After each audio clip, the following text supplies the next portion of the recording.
If you want to change app icon colors in home screen on iPhone 17e, what you need to do is you need to press and hold your finger on an empty space on the home screen, just like that. You will go into this shaking mode or editing mode.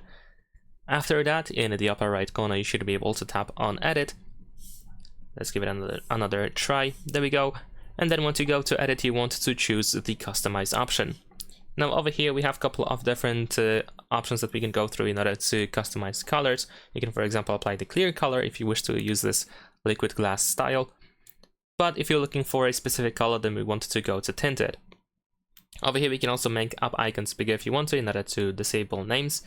And we can slide on here in order to adjust the color that we want to use. You can also move it on this slider below to make it more white if you want to. And that is pretty much it. So once you choose the color, by the way, here at the middle of the phone, we should be able to switch to the synchronization with the wallpaper. So this is the wallpaper color. Then over here we can also switch to dark if you prefer to use dark colors instead. So only icons inside are colored. And that is pretty much it. Leave a like and subscribe.